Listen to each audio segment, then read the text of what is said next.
Assalamualaikum warahmatullahi wabarakatuh.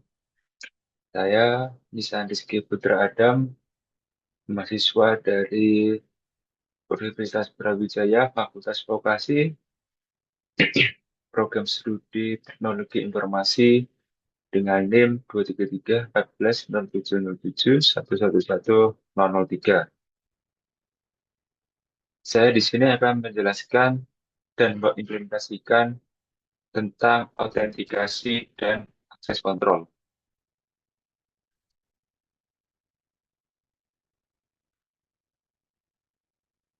Yang pertama, autentikasi. Apa itu autentikasi? Autentikasi adalah proses untuk memastikan bahwa seseorang atau sesuatu benar-benar sesuai dengan identitas yang diklaim. Dalam konteks teknologi dan keamanan informasi, autentikasi merujuk pada langkah-langkah yang diambil untuk memastikan bahwa pengguna, perangkat, atau sistem yang mengakses informasi atau layanan tertentu adalah pihak yang sah. Contoh dari autentikasi yaitu seperti login dengan email dan password seperti biasanya. Setelah itu sidik jari dan verifikasi saat login di aplikasi misalnya e-commerce atau aplikasi yang lainnya. Tujuan dari autentikasi ini yaitu melindungi sistem dari akses yang tidak sah dan menyaring pengguna asli dari pengguna palsu.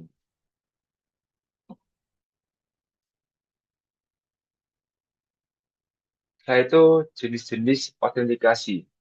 Ada beberapa yang saya tangkap dari jenis-jenis autentikasi.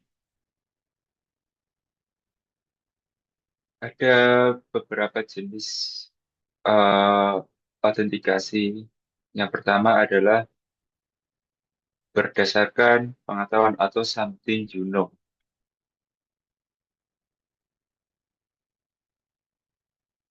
Jadi autentikasi berdasarkan something you know itu menggunakan kata sandi password. Jadi pengguna memasukkan kata sandi yang hanya diketahui oleh mereka.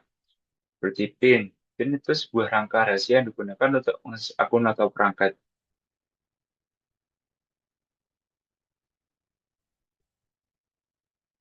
Setelah itu ada berdasarkan kepemilikan atau something you have. Apa itu berdasarkan something you have? Jadi something you have itu menggunakan token atau kartu pintar perangkat keras yang dipegang pengguna. Jadi ada beberapa kode yang hanya berlaku satu kali, biasanya dikirimkan melalui SMS atau aplikasi autentikasi. Nah, itu ada multifaktor atau MFA. Apa itu MFA? Jadi MFA itu menggabungkan dua atau lebih dari jenis autentikasi. Misalnya kombinasi kata sandi dan kode yang dikirim melalui SMS atau merupakan biometrik bersama dengan token fisik seperti sidik jari. Nah, itu ada ini karakter biometrik atau yang kita kenali itu seperti sidik jari dan lain sebagainya.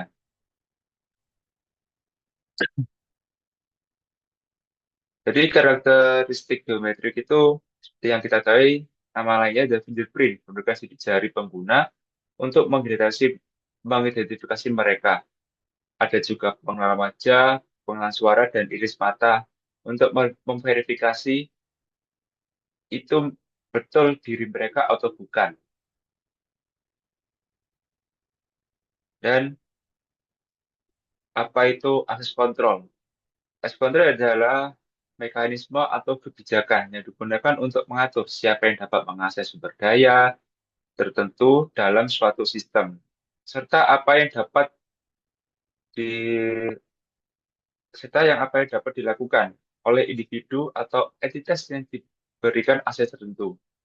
Tujuannya adalah untuk melindungi sistem atau informasi dari akses yang tidak sah, serta memastikan bahwa hanya pengguna yang berwenang yang dapat mengakses atau merubah isi dari data tersebut.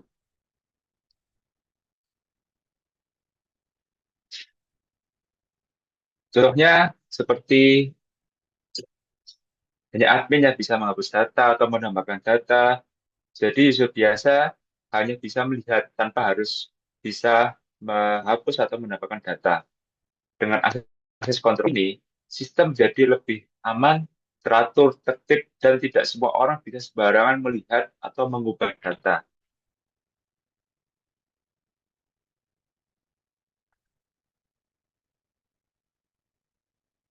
Ada jenis-jenis akses kontrol. Yang pertama, DAC atau Discretionary Access Control. DAC itu pemilik sumber daya atau seperti file atau perat memiliki kendali penuh untuk menentukan siapa yang dapat mengakses sumber daya tersebut. Contohnya dalam sistem operasi, seorang pengguna mungkin dapat mengatur akses file mereka untuk dibaca atau ditulis oleh orang lain. Selanjutnya ada MAC, Mandatory Access Control. Nah, dalam model ini, sumber daya tidak dapat diubah oleh pengguna. Sistem mengatur aturan akses berdasarkan kebijakan yang lebih ketat dan terpusat. Contohnya, pengguna hanya dapat mengakses data yang sesuai dengan tingkat keamanan yang diberikan kepada mereka. Dan perubahan tentunya akses harus mengikuti aturan yang sudah ditentukan. Yang ketiga ada RBAC, Role Based Access Control. Dalam model ini, aksesnya diberikan berdasarkan peran yang dimiliki pengguna dalam organisasi. Contohnya, seorang administrator mungkin memiliki hak untuk mengubah pengaturan sistem. Namun, sementara seorang karyawan biasa hanya memiliki hak untuk membaca data saja atau sebagai user. Yang keempat, ada ABAC, Attribute Based Access Control. Jadi, di model ini, atribut atau karakteristik pengguna, sumber daya, dan lingkungan. Misalnya, akses dapat diberikan berdasarkan waktu, lokasi, atau status pengguna. Contohnya, seorang karyawan mungkin hanya dapat mengakses dokumen tertentu selama jam kerja, dan hanya jika berada di lokasi kantor. Seperti di kita menggunakan WiFi UB. Jika kita di luar UB atau bukan mahasiswa UB, tidak memiliki akun UB, kita tidak bisa mengakses akses internet atau WiFi tersebut. Selanjutnya, cara kerja autentikasi. Yang pertama, pengguna memasukkan identifikasi.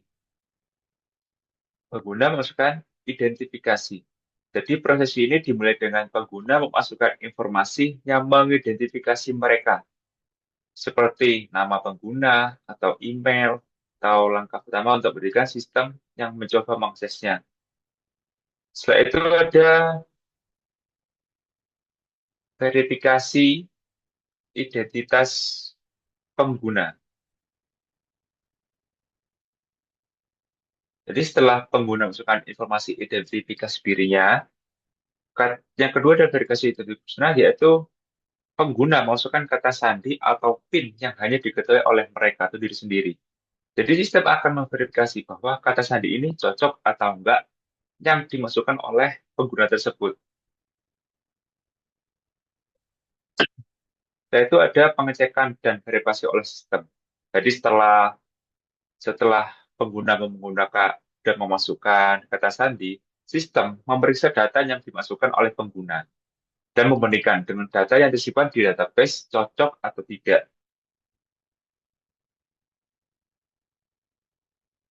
Setelah itu ada pemberian akses. Ini langkah terakhir mungkin. Jika autentikasi dan otorisasi berhasil, pengguna diberikan akses ke sumber daya atau layanan mereka. Nah, jika gagal, pengguna harus mencobanya kembali.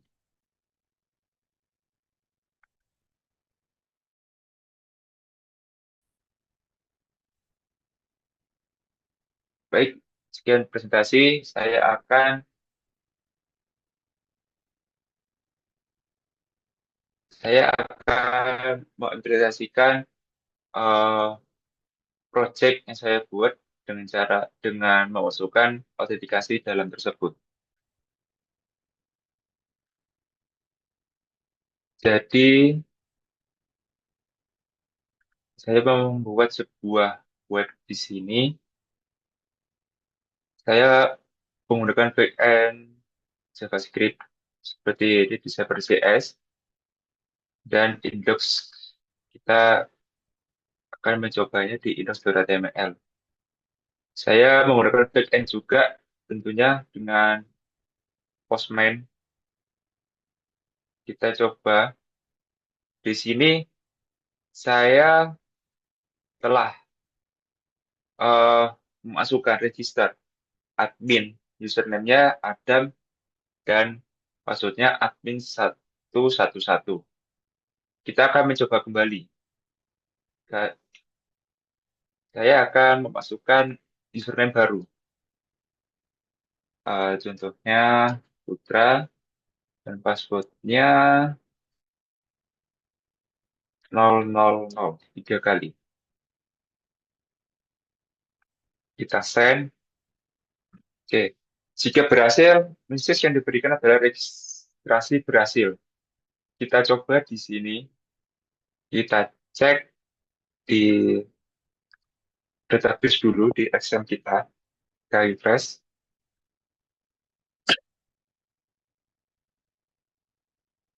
Apakah dia masuk di database? Oke, kita masuk ya dengan tentunya password telah terenkripsi. Ini data yang saya punya. Kita tadi memasukkan yang username-nya Putra. Kita login Putra dengan passwordnya 03 kali.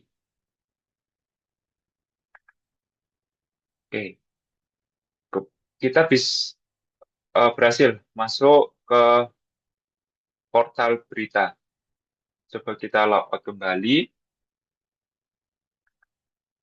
Oke, kita logout.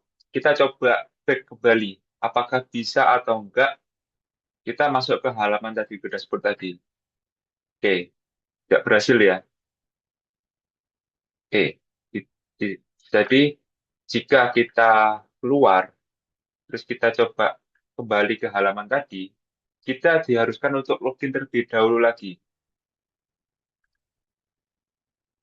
Kita coba dengan username Putra dengan passwordnya kita asal. Oke, password salah. Jadi seperti itu autentikasi di web yang saya buat. Jadi sekian yang saya jelaskan. Bila ada salah katanya, saya mohon maaf. Wassalamualaikum warahmatullahi wabarakatuh.